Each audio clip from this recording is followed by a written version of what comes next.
شیخ بو علی مصری رحمت اللہ تعالی علیہ فرماتے ہیں، فرمایا میرے پڑوس میں ایک مردوں کو غسل دینے والا رہا کرتا تھا۔ ایک دن میں اس کے پاس گیا، میں نے کہا تم نے اپنی زندگی میں جو سب سے زیادہ عجیب و غریب مردہ دیکھا ہو مجھے اس کا حال بیان کرو۔ وہ غسال عجیب و غریب واقعہ سناتے ہوئے اس نے کہا کہ ایک نوجوان میرے پاس آیا، 25 سالہ نوجوان تھا، بہت ہی خوبصورت تھا، اللہ تعالیٰ نے اس کو بڑے ہی حسن سے نواز رکھا تھا۔ میرے پاس آ کر کہتا ہے کہ میرے گھر میں ایک میت پڑی ہے، اس کو غسل دو گے؟ میں نے کہا کیوں نہیں دوں گا۔ کہا آؤ پھر میرے ساتھ چلو، میت کو غسل دینا ہے۔ کہتا ہے میں اس نوجوان کے پیچھے پیچھے چل پڑا، خوبصورت نوجوان آگے آگے، میں اس کے پیچھے پیچھے ہوں۔ اپنے گھر کے دروازے پر کھڑا کر کے خود اندر چلے گیا، میں باہر رہ گیا، میں اس کا انتظار کرنے لگا۔ تھوڑی دیر گزری ہی تھی، کچھ لمحے گزرے ہی تھے، اس کی بیوی روتے ہوئے، آنکھوں سے آنسو بہاتے ہوئے، اس کی آنکھیں چھم چھم برس رہی تھی، آنسو چھم چھم برس رہے تھے، روتے ہوئے آئی، مجھے کہتی بھائی اندر آؤ، میت پڑی اسے غسل دو۔ یہ غسال کہتا ہے جب میں کمرے کے اندر داخل ہوا، جب میں نے اس میت کو دیکھا، مردے کو دیکھا، دیکھ کر حیران رہ گیا کہ یہ تو وہی نوجوان ہے، یہی تو وہی مردہ ہے جو تھوڑی دیر پہلے مجھے غسل کے لیے لے کر آیا تھا۔ کہتا دیکھ کر میں حیران رہ گیا، مالک آخر یہ ماجرا کیا ہے؟ یہ وہی خوبصورت 25 سالہ نوجوان ہے جو تھوڑی دیر پہلے مجھے غسل کے لیے لے کر آیا ہے، پھٹے کے اوپر پڑا ہے۔ کہتا ہے میں نے بسم اللہ پڑھ کر غسل دینا شروع کیا، مجھے محسوس ہوا کہ اس کے جسم سے کوئی آواز آ رہی۔ کہتا ہے جب میں نے اپنا کان اس کے سینے سے اس کی دل والی جگہ پر لگایا نا، تو میرے کان ابھی بھی یہی گواہی دیں گے کہ اس کے دل سے آواز آ رہی تھی، اللہ اللہ اللہ کی آواز اس کے دل سے آ رہی تھی۔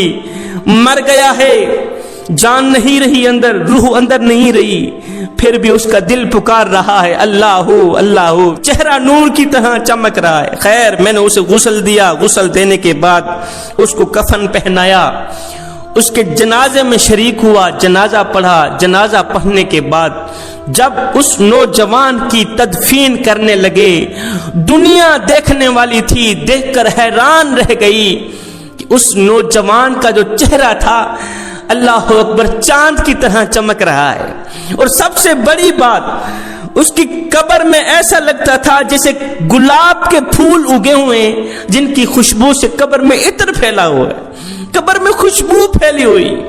اللہ اکبر، ایسے لگتا تھا جیسے کہ جنت کی تمام کھڑکیاں کھول دی گئی ہیں اور قبر جنت کے باغوں میں سے ایک باغ بنی ہوئی۔ خیر اس نوجوان مرد کلندر کی تدفین کی گئی۔ تدفین کرنے کے بعد لوگوں نے کہا کیوں نہیں اس نوجوان کے گھر چلتے ہیں، اس کے گھر والوں سے پوچھتے ہیں کہ آخر یہ نوجوان کون سا ایسا عمل کیا کرتا تھا جس کے بدلے اللہ تعالیٰ نے اس کو دنیا میں ہی بخش دیا ہے، اتنی بڑی جزا ملی۔ یہ سارے لوگ اس کی بیوی کے پاس گئے، کہا تیرا شوہر کون سا ایسا نیک عمل کیا کرتا تھا؟ اس کی بیوی نے کہا میرا شوہر 5 وقت کا نمازی تھا، غریب تھا، موچی تھا، جوتے سیتا تھا، جوتے پالش کیا کرتا تھا۔ ہائے 15 سال پہلے کی کہانی ہے، میرے شوہر کے دل میں ایک شوق پیدا ہوا کیوں نہ میں حج کرنے کو جاؤں۔ میرے شوہر نے ایک ایک آنا اکٹھا کیا کہ پیسے اکٹھے ہو جائیں، میں حج کرنے جاؤں گا، اللہ کا گھر دیکھوں گا۔ کہتے بڑے عرصے بعد، بڑی جد و جہد کے بعد، بڑی کوشش کے بعد میرے شوہر نے حج کے لیے پیسے رقم پوری کی۔ رقم پوری کرنے کے بعد میرا شوہر اتنا خوش تھا کہ میں ان آنکھوں سے جاؤں گا، اپنے مالک کا گھر دیکھوں گا، آقا کا گھر دیکھوں گا۔ کہتا ہے میرا شوہر حج کرنے جا ہی رہا تھا، جاتے جاتے میرے شوہر نے دیکھا ایک عجیب و غریب منظر دیکھا کہ ایک جانور مرا پڑا ہے، حرام ہوا پڑا ہے، اور ایک خاتون ہے جو اس جانور کا گوشت کاٹ رہی ہے۔ جانور کا گوشت کاٹ کر خاتون اپنے گھر لے کے آئی، میرا شوہر بھی اس کے پیچھے پیچھے چل آیا، دیکھوں تو صحیح کہ آخر یہ حرام گوشت کرتی کیا ہے۔ وہ گھر لے کر آئی، اس کو صاف کیا، ستھرا کیا، صاف کرنے کے بعد اس کو دیگچی میں ڈالا، اس کو پکایا، اس کے گھر 5 بچے تھے، خود بھی کھانے لگی، بچوں کو بھی کھلانے لگی۔ کہتی ہے میرا شوہر اس کے گھر کے اندر گیا، کہا مائی میرا دل گوشت کھانے کو چاہ رہا ہے، مجھے ایک گوشت کی بوٹی مل جائے گی؟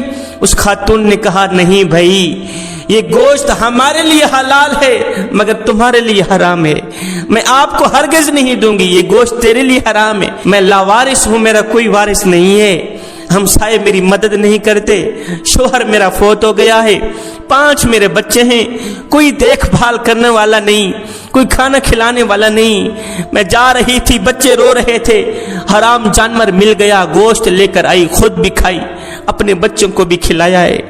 یہ سنتے ہی اس نوجوان کے پاؤں تلے زمین نکل گئی۔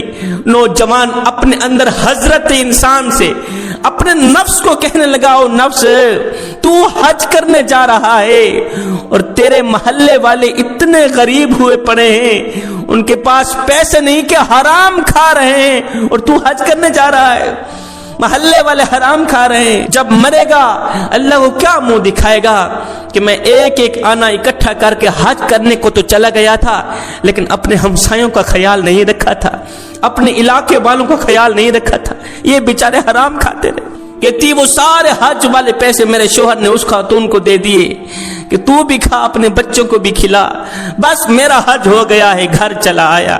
کچھ دن بعد ایک بزرگ ہمارے گھر آئے، ایک اللہ کے ولی ہمارے گھر آئے، میرے شوہر کو کہا میاں مبارک ہو تجھے، اللہ تعالیٰ نے اس سال کسی کا حج قبول نہیں کیا، اس سال صرف تیرا حج قبول ہوا ہے۔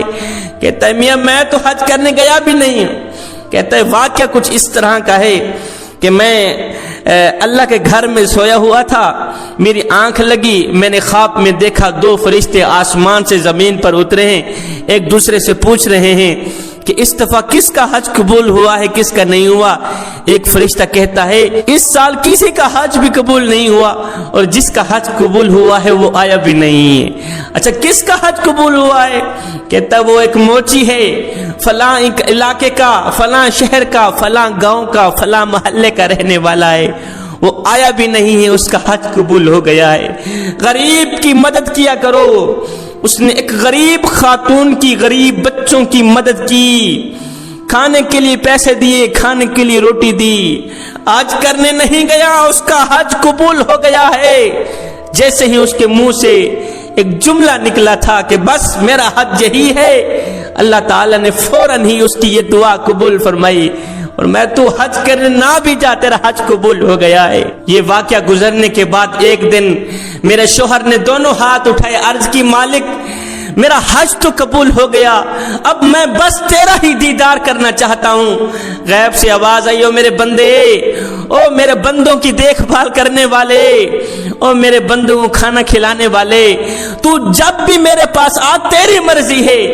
آج میرا شوہر بیٹھا تھا، مجھے کہا کہ میں غسال کو لے کے آ رہا ہوں، آج میں نے اللہ کے پاس جانا ہے، اپنے کریم رب کا دیدار کرنا۔